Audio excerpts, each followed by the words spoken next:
All right. Ladies and gentlemen, boys and girls, welcome back to the Boca Podcast. I am your host, Nathan Holritz. Happy Friday to you. For those of you that are live streaming with us, it's good to have you here, and I hope you've had an absolutely wonderful week. We're going to actually get into a really interesting conversation today on the podcast that, honestly, in almost 600 episodes, I don't know that we've really tackled this subject with any depth. So I'm looking forward to that. I'm going to introduce our brand new guest here in just one second. Before I do that, just a reminder for anybody who is listening to the audio version of this after the fact, make sure to follow us on Instagram at Boca Podcast, BOKEH Podcast, and keep up to date with the upcoming live stream schedule. We usually do 1 to 2 episodes a week, and you can come be part of the conversation. You can ask questions, you can comment, and ultimately join the conversation. That's one of the major benefits of these live streams. So please don't be shy. And for those of you that are already live streaming, same thing goes. Please don't be shy. Ask questions, comment, get involved in the conversation today, because this is one that I think is kind of under-discussed in the industry. And it is truly a privilege to have Taylor Brumfield on the show with me to talk about licensing and asset management. Thank you, Taylor, for doing this with me today. Thank you so much for having me, Nathan. I'm super excited to talk on this particular topic. Yeah, well, and I'm curious. So I speak a lot, Taylor, about workflow. And I realize that to the average photographer, like that topic's not a sexy topic, right? When somebody says licensing and asset management, do you see photographers' eyes kind of glaze over a little bit, or what's the typical response? So the typical response is not necessarily disinterest or, even glazing over. I find the typical response is intrigue, because a lot of people actually don't know that it exists. A lot of people that I've met, especially while I'm out educating in different spaces, they don't know that licensing is a thing that they can even do. They don't know how to approach it. It tends to be kind of a mystery to a lot of people who do know that it exists. And so I like to help kind of bring down the veil about how to structure licensing, as well as how to market yourself as a photographer who is somebody who does licensing. But yeah, generally, a lot of people just don't know it exists, especially the newer photographers getting into photography now because of the digital renaissance that we've had over the past 5 to 7 years. A lot of people didn't start out licensing and still don't to this day. So a lot of people just really don't exist at all. Well, and I mean, I'm guilty of the same. I know so little about it. And by the way, my question wasn't because I think it's a boring topic. I just wondering if, like, when I said those words out loud, licensing and asset management, it sounds very formal and technical. And right. I know a lot of photographers are like, how do I make 6 figures this year? Like, that's the kind of stuff that they're maybe naturally drawn to, or whatever the latest gear is. They want to have conversations about that. But this isn't a natural conversation necessarily. And like you said, it looks like it's kind of under discussed in the industry. There's a lack of education around it. And I certainly fall in that camp. So I'm genuinely interested to learn today on this. But before we get to the topic, will you just briefly introduce yourself and your photographic brand as well?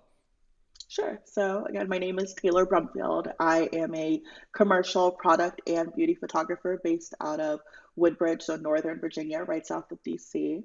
I am also a Tamron ambassador and a Westcott Top Pro.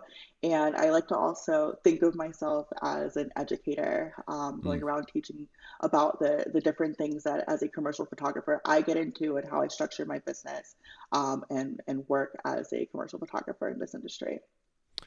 And I have to, so first of all, as an educator, I don't know, there's something about that's so difficult in the industry that I've seen over the last 20 years, Taylor, to find, which is not just a talented photographer, because we see beautiful photography, talented photography work, photographic work, and there are also strong photography business owners that can speak on business. But somebody then that can take that skill set and teach effectively, that's a whole different skill set, right? It is. And a lot of that has to do with the ability just to be able to communicate really, really well in a way that's relatable to the end listener, in a way that's easy to follow and understand, easy to apply the principles and the concepts. And we haven't known each other real long, but my experience in conversation with you is such that it's just very easy to have conversation with you. Number one, oh, thank you. But two, the way that you communicate is so easy to understand as well. And I think that there's just such a need for that in the photography industry, that we don't just have talented photographers, which you are. And I'm gonna show your website here in just a second.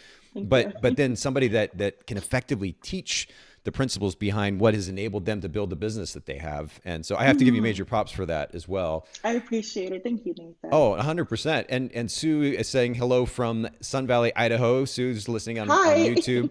Thanks, Sue, for chiming in. And the rest of you that may be live streaming today, please don't be shy. Join in the conversation, say hello. And I'm going to actually pull up Taylor's website here just really quickly before we get into the topic at hand. If you all haven't followed Taylor or seen her work on her website, please go to Taylor B, as in the letter B, photography spelled IE, taylorbphotography.com, and check out Taylor's work. Just absolutely stunning work, Taylor, truly. And I've been in the industry for 20 years now. I see a lot of photography, but just really lovely, lovely work. And I got to give you props again for that. Thank you. Thank you so much. I really appreciate that. Oh, 100%. And while I've got your website pulled up, I'm also going to just quickly pull up Instagram here. And for those of you that are not following Taylor, make sure to follow her, TaylorBee, Taylor B. And of course, we'll link to both of these in the show notes at bokehpodcast.com. Taylor, let's just jump right into the topic, though, because it's a loaded one, I know, and you've got a lot to talk about here. Yeah. So I guess for just a bit of context, because I love to give photographers reason to listen to the photographer, because it's easy these days, especially with a lot of online courses and education out there, any and everybody is a so-called educator. And sometimes we find those who maybe don't necessarily have the experience to back up what it is they're teaching. So I'd love for you just to kind of give a little bit of context to this conversation around licensing and asset management. What is your experience and background with that? So my background in asset management for my own imagery, I am a huge advocate of making sure that my imagery is not only protected, so I retain my copyright, but I also license out my imagery while maintaining my copyright. And anybody who doesn't understand what licensing is, it's super simple. Essentially, as an artist, you immediately or automatically have the copyright to your imagery, and then your client can essentially rent the usage for that imagery, and that renting for the usage is what's called licensing. And that's literally that's all that it is. And over the past 5 years as a commercial photographer, I've been licensing my imagery out. I use a program called PhotoBiz and PhotoQuote, but photo is spelled with an F, so FOTO, biz, and quote. And that's how I maintain my licensing. I also send out and control and customize my quoting through that programming. And I keep track of all of my licensing through those programs. And that's the way that I maintain my space as a licensed photographer, or somebody who does licensing with my work. I hope it answers your question. That's the way that I structure my business. That's the way that I do things. I know a lot of people are trying to get into it. So I want to make sure that I'm focusing on like my structural aspects and, not just like my personal things, but how I actually structure my workflows and my systems for my clients. Well, that's particularly important, I think, for a lot of photographers, the idea of adding an additional layer of, say, complication, right? Moving parts in their business. They're already focusing on this particular genre or that particular genre. The idea of licensing with the opportunity to potentially make a bit of cash, extra cash, is appealing, but the idea of adding an additional workflow might be a little bit overwhelming. So I think you're absolutely right that structure is really important. To understand the workflow and kind of the processes behind that is also really important. You mentioned PhotoBiz. Do you offhand happen to know the website associated with that brand? So I Googled it because it's an actual software that you download. And it's really relatively inexpensive. I think you can do a bundle of PhotoBiz and PhotoQuote for like $300. So it is an actual software. It's not a subscription. And it's FOTOBIZ. And then you can just Google it. I want to say it takes you to that overarching umbrella company. And they have several different kinds of software. But the one that I have are PhotoBiz and PhotoQuote. Okay, cool. And I'm going to actually pull this up here. Maybe we'll just explore together. It looks like, I don't know if you can see my screen, but is this the software here? Yep. So, and then PhotoQuote, I want to say is green. Green or yellow. Yeah, And right there. yep, and you can get them as bundles. They have like 3 or 4 different softwares that you can get. But the only ones that I really utilize are PhotoBiz and PhotoQuote. And then again, you can just get them as bundles. And they're great. They're intuitive. All you have to do is go in and plug in all of your metrics, and PhotoQuote will spit out an estimate based on the type of asset and the usage for that asset. So it's really, really easy. It's easy to integrate. They're relatively affordable, which I think is also a huge barrier for a lot of people, is affordability into some of these different structures. It can be quite expensive for somebody who just doesn't have the margins. Mm. But I feel like those programs are relatively affordable, and so those are the ones that I like to use, and those are the ones that I like to talk about. That's wonderful. And I pulled it up while you were talking there for anybody who's not live streaming with us, but I'll do that real quick one more time. And for Mm-hmm. anybody listening in, you can go to Craddock, if I'm spelling or pronouncing it correctly, CRADOC, and then photo, as Taylor mentioned, with an F, FOTO software.com. So craddockphotosoftware.com. We'll link to it in the show notes, of course, at bokehpodcast.com for anybody who's listening in. Make sure that we send you to the right place. I appreciate you sharing that. One more question before I kind of get to our next major talking point, though, here, Taylor. Sure. And I think it's kind of a natural question for anybody listening in who's not a commercial photographer, because, of course, you led with the fact that you were doing this commercial work, and it's stunning, truly. But Thank I'm you. I'm curious, is this a relevant conversation for those who are not doing commercial work, wedding photographers, portrait photographers? Is this something they should be considering? I think so. I think so, honestly. I don't see why there wouldn't be overlap. I've seen a lot of consumer grade photographers, some commercial, so there's consumer grade photographers. I've seen a lot of them sending their imagery out for publication. That should be licensed. I've Okay. seen a lot of them sending their work out to vendors who may be selling gowns. Mm. And then those vendors are then using the imagery to advertise their gowns. There might be like some random overlap. I've seen people who have done imagery for like a friend, and then their friend also owns a business, and then they're next thing they know, they're doing branding imagery for their friend, and their friend is now using that branding imagery to promote their business. That is now Okay. a commercial engagement. Mm. So I think that anybody who is a photographer in general might find themselves randomly needing to license their imagery. Me, when it comes to information, I'm a better to have and not need Yeah. type person. Yeah. The need and not have it. So I think that if you have that in your arsenal, you're ready to go. It makes it that much easier for you to explain it to your clients, which can only positively impact your client interaction and make it that much more intuitive for your client as well. So it makes you just a better business owner in general to have that information sitting there. That makes sense. Yeah. And I guess especially for wedding photographers, if I think, and I shot weddings for about 10 years, but if I think about all the detail images or images of the locations, images of the bouquets for these various Mm-hmm. florists locally, there are actually a lot of opportunities when you start to think about Yeah. it to license out some of this work on a commercial level. So that's particularly compelling to consider and really great, I think, context for those listening in, especially those that are not just commercial photographers. I guess on that note, let me just jump to my next question though. And with your experience, both in commercial work and then ultimately in this asset management, what would you say are kind of the biggest mistakes that you see photographers making, either in the thought processes or approach to this asset management process that you've noticed in the industry so far?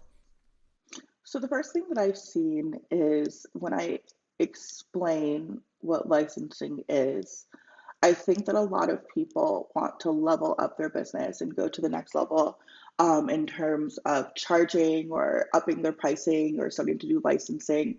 And they don't structure it in a way that's intuitive for their clients. And Hmm. so a lot of the clients just think that you're just like grabbing at their money and just trying to take as much money from them as you possibly can.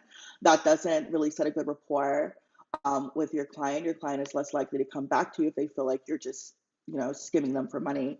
So the most important thing that if you're going to be leveling up in any way, not just for licensing, but in any way, is to make sure that once it gets to the client aspect, so that Mm-hmm. that client exchange, make it as intuitive and easy to understand as absolutely possible. There shouldn't be any questions on the back end. You Mm. should sit your client down and explain all of this to them, especially if they're not used to working with a photographer who does licensing. because a lot of these clients aren't, especially again in this new digital age, a lot of these clients are not used to it. It used to be a standard. It's a little more wishy-washy now. A lot of people aren't used to it. So if you're going to be doing it, make sure your clients understand what you're talking about. And that way, in a year, when you need to relicense your imagery, you're not taking the client by surprise and you're not going to get pushback. So that's the first thing. And if you don't mind, if I jump in for just Sure. a second. So first of all, I'm a huge fan of simplicity when it comes to minimizing barrier to entry with a business. And I mean, I think about this with my editing company. We're getting ready to launch another brand that is kind of consumer market facing this coming year, even more so because we're dealing with a much broader audience, thinking about simplicity of user experience for multiple reasons, including minimizing that barrier to entry. If they're confused to begin with, then they're very quickly going to go away, right? So we've got to make it as easy as possible for them to do business with us. And I'm so glad that you highlight that. Can you give me like a really tangible example of what confusing pricing versus simple pricing would look like in this case? Sure. So if you are doing your licensing, line itemize it in the invoice. It's there. It's just there. It says licensing 1 year, and then in the notes for that item, list their usage and what they're allowed to use it, and it's just there. And then you have the amount of assets that's included in that particular type of license times whatever dollar amount, and then it spits out the total. And simple. It's simple. It's so easy. Love it. You know, a lot of people might bundle it into the final total, and then a client, they're busy, they're doing their own thing. A lot of these people are running full-blown businesses out of their living rooms. They're really busy. They have a lot of thoughts going on. So if you've bundled your licensing into the project total, and then down the line in a year or two, when you're asking them to relicense that, and they go back and look at the screenshot of the invoice that you sent them, where's the line item for the license? It's confusing.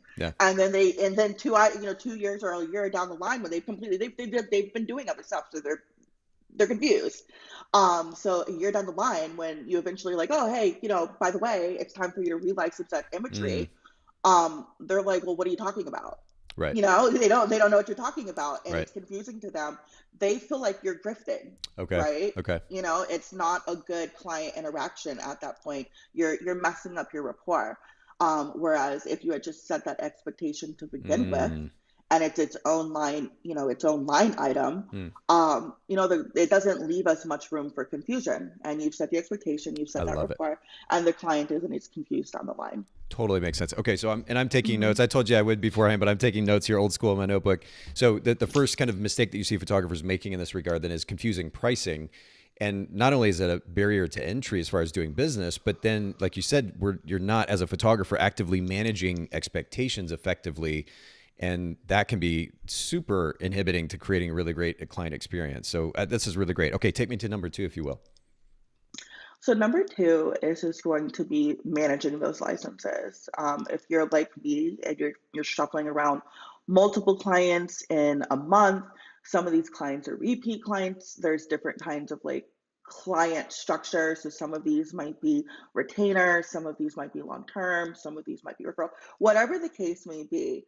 I'm working with at any time, 5 to 7 clients at a time.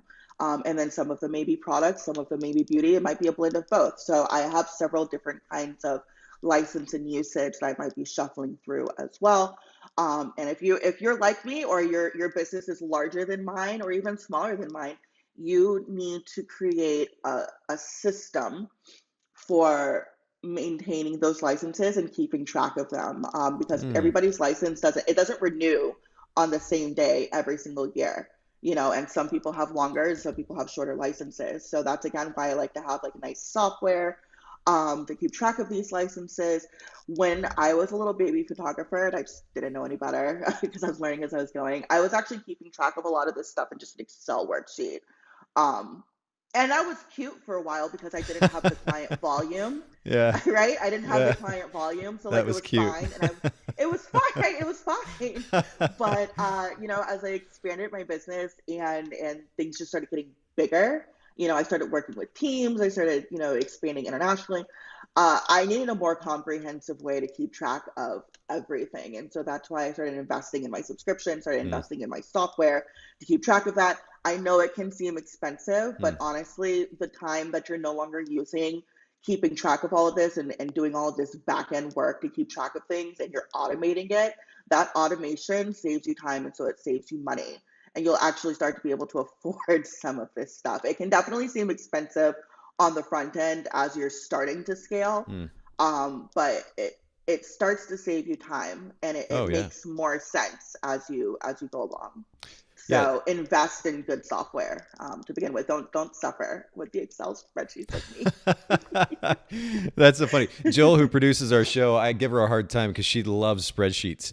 And I mean, I realize or have learned to realize the power of spreadsheets. There's a lot that you can do with Mm-hmm. them, There but is. but you have to learn how to do those things in order to actually leverage the power versus having Mm-hmm. software that's designed specifically for a particular purpose Right. that is so much more Right. user friendly and enables you to get the job done very quickly. So yeah, I absolutely hear you on that. Do me a favor, Taylor, scoot to your right just a little bit. We were losing you off screen. Yeah, come back in. There you go.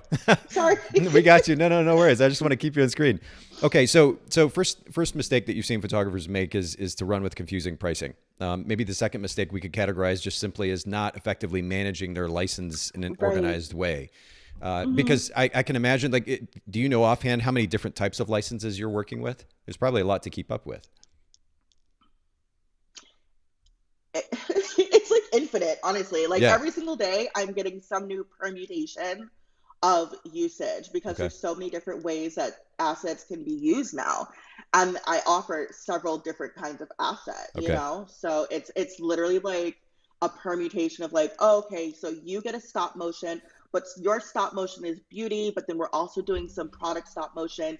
This stop motion might be 10 frames, so it's a little longer. License is going to be a little bit more expensive, right? Hmm. This stop motion might only be 4 or 5 frames, so it's much shorter. Wow. Like there's infinite possibilities at this point, and as the algorithms for these different social media spaces are changing, Hmm. the client needs are also changing. So, for example, Instagram is now reel focused. Right. So clients are demanding short video, which Hmm. means that like their usages are going to change. Um, and then they want to also take these reels over into TikTok. So now I have to do add TikTok usage. But then they still want stills for like their emails and their website. Hmm. So it's this constant like organic movement and fluctuation of usage, which is another reason why you should have like a comprehensive software to keep track of this, and that way you're Yeah. not having to pencil it all down and figure it out yourself. There's stuff there's software that does this for you. No need Yeah. to suffer. You Well, know and it really, so I guess to your point, it's really as infinite as the number of clients that you have because each job is going to be very specific, very exactly. particular needs for each of those clients. And you're meeting each of those. So you're writing a license or implementing a license that is specific to that particular job. That's interesting. Okay. So using then software, I'm actively taking notes here. So using or not using a system software to track all of the licenses is another mistake. And by the way, for everybody listening or watching, we're gonna get to kind of the proactive steps that Taylor is going to encourage you to take to develop a better process here. I guess some of that's innate to this conversation already. But what is a third mistake that you've seen photographers make when it comes to asset management? Not sticking to it, honestly. Hmm. Like not sticking to it. I've seen a lot of photographers get uh, wet feet when it comes time to renew. They don't want to upset their client. And I get it. I get it. It hurts when a client might feel like they need to go somewhere else because clients might not, like objectively, they just might not be able to afford it. And you want to retain your clients, you want to keep those clients. So I totally understand the emotional driver Hmm. behind not wanting to stick to licensing because it does feel sometimes as if it's like a frivolous add-on, and a client might honestly feel that, but the objective should be to create that loyalty in your Hmm. brand, with these clients such that they understand that the licensing is their continued investment into your brand because your content is going to perform for them. And I think that that should be the framework that you present is, hey, you know what, this is just a continued investment into allowing me to in the future and down the line continue allowing you to use these assets because they're going to continue performing for you. Look at the metrics that they've already provided. Look at their analytics. They do well on your in your spaces. If you want continued access to those assets so that you continue to reap the benefits from those assets, this is what it's going to cost. And if you set that expectation up front, again, to establish that rapport that this is what it takes to work with me or you as a photographer, then the client won't be as confused down the line, and you won't feel the need to take that relicensing of your imagery or your assets off the table. So I think that that's the third biggest mistake is that a lot of people feel like they just can't leverage having to relicense or allowing or not allowing, that's not the right word, but having their clients relicense that imagery. But at the same time, honestly, I would rather just have some passive relicensing hit my bank account and then utilize that time working with another client. So at the end of the day, it makes it easier for the client. They don't have to go through a whole nother production. They can just use imagery that's already performing well. And then it makes sense for you because you're not having to do another production when you already have images that are performing well. So really it works great for everybody. You just have to stick to your guns and do it. And then it expose that information and prime your clients in a way such that they understand why this is happening and what the value is in licensing that imagery. Well, and I think there's probably this innate, like you've probably seen this, Taylor, endlessly as a photographer and speaking, educating in the industry, the photographers that are afraid of being a salesperson or even just having to talk about money. There's probably some of that's built in. I'm still, I mean, being in the industry now for 20 years, I'm still not the greatest salesperson. I tend to kind of shy away from talking too much about my companies because I don't want to, I don't know, I don't want to force anything. There's all these excuses that I make up in my head. But at the end of the day, licensure enables us to make, in some cases, especially in commercial photography, that is really at the root of your income, right? You taking the photographs is one thing. How you make your money, then you might have a session fee, but then from that point on, that's where you have an opportunity to be able to make not only money up front, but continued income from that licensing. It's super important. I think, especially speaking to wedding photographers, again, there's an opportunity, especially with all the detail work, location work, the detail work certainly associated with bouquets and some of the other details for the wedding day. There's a lot of opportunity there to be able to make some income from that work, but we have to be okay with having the conversation around money and associating that the value with that imagery, and like you said, what that brand can do with that imagery for the sake of growing their business. We got to be willing to have that conversation. That's a good reminder. So we've been kind of approaching this conversation from the standpoint of what not to do. You've given us 3 things that we shouldn't be doing. Let's kind of flip the script a little bit, go the other direction. Maybe 3 specific recommendations, kind of proactive recommendations as to what photographers should be doing. If they want to, if a photographer says, okay, look, Taylor, I get the points that you're making. It makes sense. I want to leverage my work more effectively through licensing. What are 3 big recommendations that you would make to those photographers in order to start that process and to implement it more effectively in their business? Sure. So my biggest point of kind of like just it's the way that I frame my conversations with my client in terms of just verbiage and to touch specifically on like people being kind of tentative about talking about money. I can totally see that when it comes to working with consumer clients. So like maybe a couple or a new mom who's having their newborn shot or, whatever the case may be, I can totally see that when it comes to consumers. But here in the commercial world, it's my business working with your business.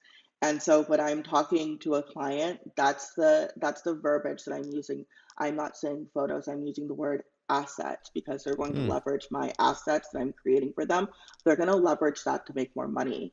And so when I'm talking about my assets, the content, the assets that I'm creating, I'm using a very like diligent and precise and specific verbiage to create that priming Okay. for our client, such that they understand that my business is creating this business interaction, this professional interaction with your business, not you personally. And it might not even be me personally. I may be outsourcing some of my labor off of onto other people, but Taylor B Photography under Taylor B Agency is creating certain assets and specific assets for your company, whatever your company name is. And that kind of, it doesn't make it impersonal, but it creates that rapport of we're doing this as a financial exchange, you know, Yep. and that takes all the awkwardness of talking about money off of the table, because that awkwardness is no longer relevant to the conversation. We've made it purely a business transaction. So I think that if you're going to be getting into elevating your business or taking the business out of that consumer space, really honing in on and focusing on using very specific verbiage. I would also make sure that you're learning the verbiage for your industry. So if I'm talking, right, if I'm talking to a product client, if I'm talking to my beauty clients, I'm using strategic verbiage that I know that they're using amongst themselves. I'm talking to some of these clients. A lot of these people have gone to school to work in some of these companies, and they learned the verbiage in school. So I'm using mood board, I'm using directive, I'm using, like, these are strategic words that I know that they're using amongst themselves. And again, that just creates that priming that we're creating this business interaction in order to achieve a certain goal. Okay. And again, it takes that tentativeness to talk about money off the table. So that's the first thing that I would do in leveling up a business in any case, like not just licensing, but in raising your pricing, expanding your market. Is learning the verbiage for that commercial space and implementing it in a very strategic way, and leveraging that verbiage to your benefit. To kind of, it's almost like furthering the, I guess, sense of professionalism. Is that the kind of the right thought process? Okay. Absolutely. Where do you think the balance is? Because I know that I mean, and I've been in the industry long enough now. I started shooting in 2001. Back when the idea of a professional photographer was much more formality. I would say in the last 10 years or so, things have really relaxed. And, not just in the way that photographers might interact with their clients, what photographers are wearing to photograph in. I mean, everything is just kind of chilled out, which in some ways is nice. But where do you think that balance is between creating that sense of professionalism for the sake of the interaction like you're describing, and I guess maintaining some level of personal connection to the client? What does that line look like for you? Sure. So, I've been a professional for 10 years, and over that time, I've learned how to read people, and I do have a space mentally where I can meet somebody where they're at. So if they are going through it, if somebody is sick, if somebody's passed away, I work with a lot of mothers, I work with a lot of parents in general. They have kids. I have a kid. I get it, so like I understand. Okay. And I can make that rational decision to exercise empathy or sympathy. I get that. However, that's not going to stand in the way of both of us making money, because again, we're a business to business interaction here. So I am always going to position myself to be able to make a call if I need to. I'm not going to allow myself to be boxed or mopped into corners. Yeah. I'm going to make sure that my client understands that, I'm very friendly. I'm generally very likable. But this is generally generally very likable, right? But this again is a business interaction. So keep that open communication with me. Okay. But this, we can't cross any unprofessional boundaries. We can still be very cordial. Yeah. And if something is happening, communicate that with me so that I can go and make what's a decision that's best for my business and best decision for this project. Okay. But I think that at some point you learn how to read people. Yeah. And you learn you can treat people with kindness and still be a great business owner. Okay. That's how I feel. Well, I try my best to treat people with kindness and treat people well. I'm a do unto others as you would have, done unto you type person. 100%. And I think that you can still be a great business owner and still, treat people well. But I think you highlight an interesting point, which is just to kind of learn to read the situation and respond as necessary versus just kind of coming up with a blanket way to approach it every single time robotically. You know, that's Right. that's kind of a turnoff in and of itself. So, okay, so we're starting first with learning to use specific verbiage relevant to the particular client that we're working with to maintain a sense of professionalism, and ultimately kind of raise the standard of business that we're doing with them. Take us to the next step, if you will. Sure. So it's also it's also important to understand the market that you have access to. I've seen a lot of people suggest to others, oh, just raise your pricing. And it'll just be this kind of like dogmatic, oh, yeah, no, add like $1,000 to your pricing, you'll be good to Yes. go. But if you live in the middle of nowhere, or there, the SES in that area is low, or you don't know anybody, you have no network, what is you raise it like, what is that supposed to do? You know? So it's nice to be objective, but also there needs to be some sort of bridge strategy to get you from A to B. You can't just make a leap. You have to build a bridge between A and B. So if you're going to be upping the scale or increasing the like elevating your business, right? If you're going to be elevating your business in any way, if you're going to be taking up the amount of clients, increasing the amount of clients, increasing your price point, whatever the case may be, just make sure you have a very strategic method for increasing your market as well, to make sure that your market can pay for what you're doing. You may have all the skill, but if you don't have anybody to pay for it, what was the point? So you need to make sure that you have your market there waiting for you. And how this refers back to licensing, I feel like I might be getting off course a little bit, but how this refers back to licensing is when I first started licensing, because I didn't always know about licensing. Like we didn't have YouTube, we didn't have podcasts, like we didn't have Instagram. Like I didn't go to school for photography, so like I didn't know about a lot of this. And when I first came across the information, I was immediately intrigued. I love a good passive income. And so I was like, okay, well, how am I going to do this? How am I going to implement this? And I introduced the idea. I kind of did some beta testing with some of my clients to just kind of introduce the idea. And there was immediate pushback. And then I realized it's because the type of price point I was sitting at that time, those weren't the clients that had the margins to pay additional licensing. They just didn't have it. They just didn't have it objectively. And I know a lot of people will say, oh, well, your clients will pay for what you. Some of these people don't have the money. And that's okay. That's okay. You have to find the people. You have to find the people who do have the money. So there just needs to be, and tap into that market. So there just needs to be a very strategic method into, once you're elevating your brand, make sure you're elevating your network and your market, at the same time. So that once you, do elevate your brand, the people can afford you where you're at.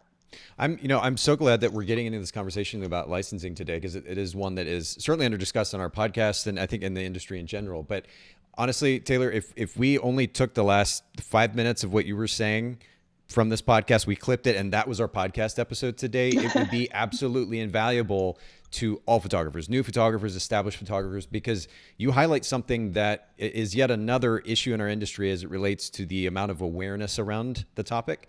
And that is this topic of market awareness. Utilizing market data as much as we can potentially glean from our local marketplace or region or whatever it is that we're working in. Understanding the data that drives that market is so important, because, in fact, I can tell a personal story, which is that when I got married to my previous partner back in 2000, my parents paid $600 for the wedding photographer, and that was a lot of money for them. We didn't grow up with a lot of money. So the idea of $600 for professional photography was a lot. And the reality is, despite the fact that there's so many of us photographers, myself included, by the way, who end up charging thousands of dollars for these services, and we'd like to talk about high-end photography, the reality is that might only be about 20% of the market that can afford to pay those prices. There is a massive, massive segment of the marketplace that can't realistically do that. And it has nothing to do with the importance of photography or the investment, all these things that photographers say. It's just their bank account. It's what they make, and it's what they can afford. Exactly. But the reason this is so important, and I'm so glad that you highlight this, is because we do have to take into consideration that reality, like set our egos aside as photographers and talking about all the things that we normally talk about, and realize there is an opportunity to serve another segment or segments of the marketplace that are not just about paying $3,000 or $5,000 or whatever the premium is that we're going to charge. We need to look for opportunities to serve other segments of the marketplace as well. And we can't do that if we're not aware. If we're just blindly talking about high-end photography and that's where we stop, we're missing out on incredible opportunities over here. And so I'm so glad that you bring this up. Yeah, that's super important to me, is not just saying, oh, you can do all these great things. Like, you can be a shining star. Like, you absolutely can. If you have the skill and the intellect to leverage that skill, you can go and be great. Sure. But in the meantime, while you're learning, what are you supposed to do?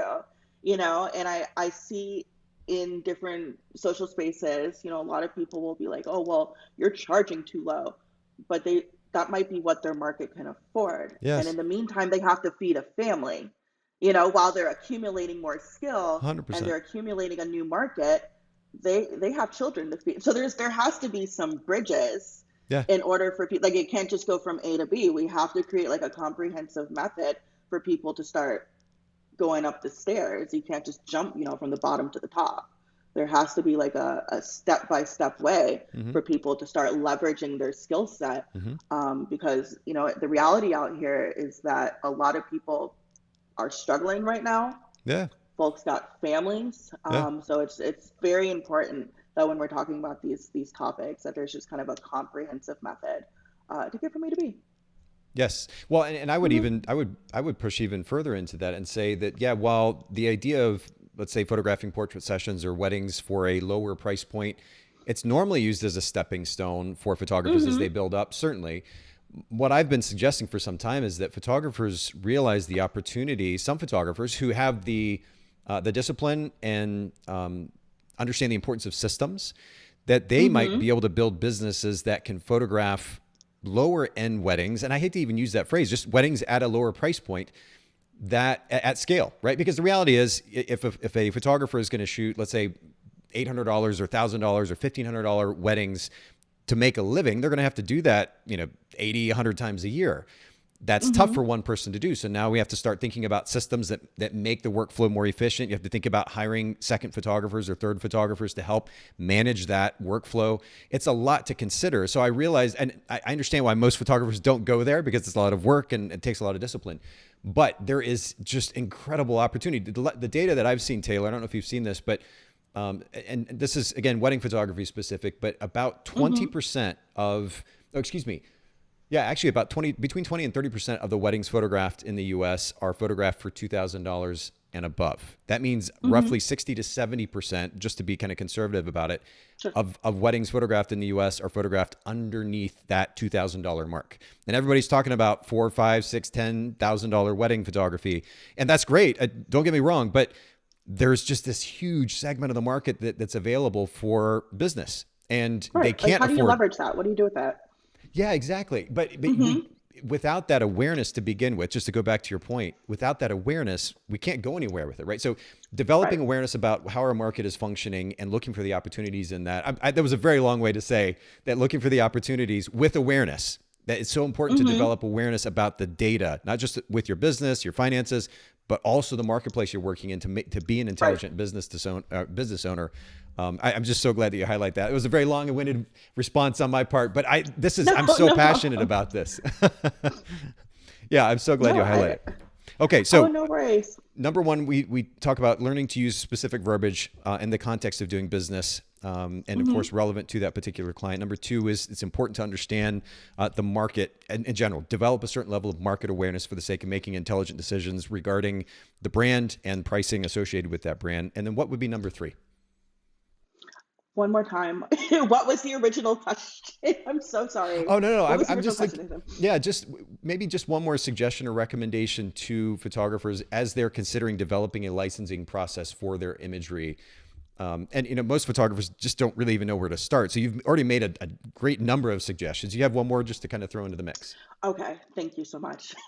Okay, so the first thing I would think about first thing I did think about when I was first licensing was first of all, just how to get prime my clients to accept it, right? Like how can I get them to understand that this is something I'm doing now?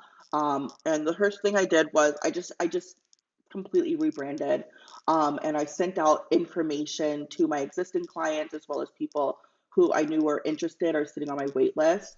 I sent out this information to them. If they had already paid me and we were already doing business, I grandfathered them in. Okay. And I made sure that they were being taken care of. Their needs were still being met because we've already developed this rapport. I don't want to chase them away, right?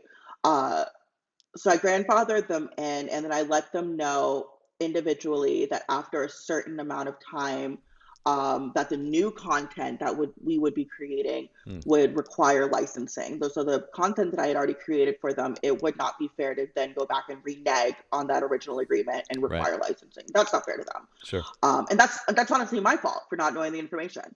So that's not fair to them. So, but any new content that we would be creating, this is what it would be. And then anybody with whom I had not exchanged money, I let them know this is what my new structure would be. So I grandfathered in those old people into my new system. Okay. And then again, just making sure that I was extremely consistent. A lot of these people, especially in the cosmetics and skincare industry, they all have interns, and all those interns talk to each other. And the interns you're actually doing a lot of the work with the interns. You're not necessarily talking to the people at the top or the people on the board. You're doing a lot of work with the interns, or like the people who work under people, the assistants and the assistants. And they all have lunch. They all have lunch and they all know each other. Okay. So just make sure that you're consistent and you have like a very cohesive and comprehensive and obvious workflow. And that way, when the information is traveling or people are getting ready to refer, they can refer you, with an excellent grade. And you'll be confident that people, only have good things to say about you. So it may be, an extra fee, and it may have taken the client by surprise. A lot of people aren't used to licensing. But even still, even with the licensing that you've given this client and they're now having to pay for in order to use your assets, you've still made it so simple and easy to understand that, you're still a pleasure to work with, and they're perfectly happy to do it again with you. That makes sense. So we're kind of back to that idea of proactively managing expectations, especially if we're transitioning from not, implementing a licensing practice in our business, going from that to beginning to implement that. We just need to proactively and gently manage expectations as we go. Yeah, absolutely. Just the idea is making it intuitive. Just making that user interface and that client interface just as simple as possible. Yeah. It should never be difficult to give you money. It just shouldn't. They should always have access to that invoice. They should just be able to click a link and then put in their card or put in whatever and then pay you. It should be that simple. It should not be hard. Agreed. And then you should also follow up with them intermittently through the year. So I usually pop in around 6 months. I ask how the assets are performing. Okay. And I just want to make sure that, hey, I did what I needed to do on my end to set you guys up for success. I pop in, around 6 months and then around 8 months or so, just to see how those assets, because it takes time for an asset to like really get a good comprehensive analytic behind it. So I just want to make sure that the assets are performing, they're continuing to perform, and they can still leverage those assets for their business. And then around that 6 to 8 month pop in, I also let them know, hey, you're halfway through your license, or assuming the license is a year. Hey, you're halfway through your license, just so you know it's going to be such and such amount to relicense this imagery. And then I always caveat it with, hey, I'm so glad my images or my assets are continuing to perform for you. Sure. Right? Like I want them to know, like, you should relicense because it's doing good things for you, right? Yeah, highlight so that. I always preface it with, hey, I've been noticing that you've been getting a lot of hits on my short video. I love that for you. Just so you know. By the way, yeah. Right. Just so you know, by the way, that, this particular batch of assets, it needs to be relicensed on such and such date for such and such amount. And then maybe a month before, I pop in again, just letting you, because they can renew it at any time. Okay. It doesn't have to be on the date. Okay. But I'm going to continue warning them up until a year, that such and such assets are up for renewal, and that if on such day they haven't been renewed in full, then you're going to have to remove them by the day after that day. Right. It's pretty immediate. Yeah. The day after that day, and if not, these are next steps. And are you using a CRM to help you keep up with those follow-up conversations, or how do you manage all of those? How do you keep track of them?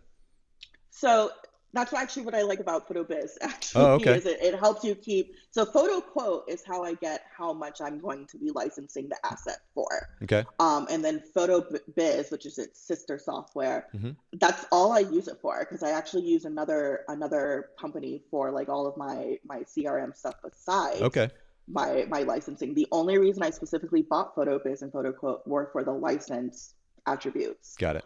But that's me. That's how I structured it.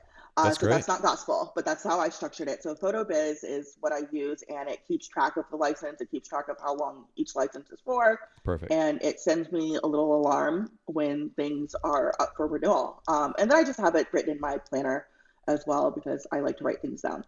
I just have it written in my planner that I need to pop in with whomever and, just give them a quick blurb about, whatever information they need.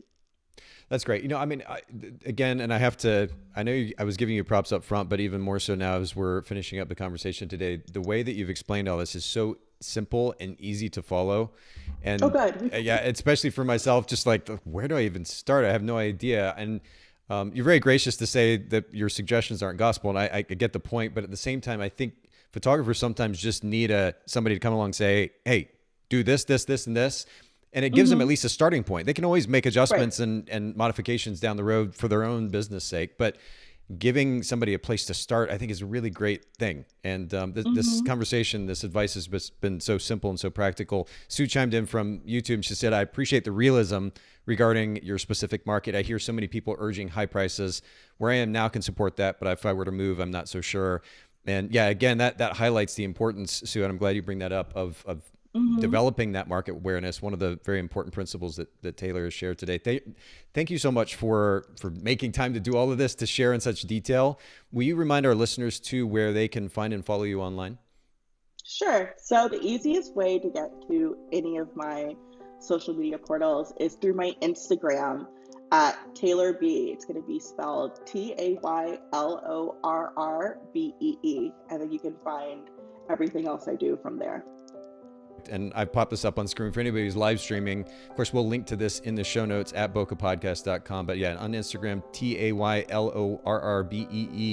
And make sure that you go and follow Taylor and then check out her work. I mean, truly, again, Taylor, as I'm scrolling through, the colors are just jumping off the screen. It's absolutely stunning work. So major props to you for that.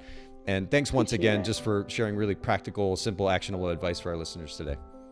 Thanks again for having me, Nathan.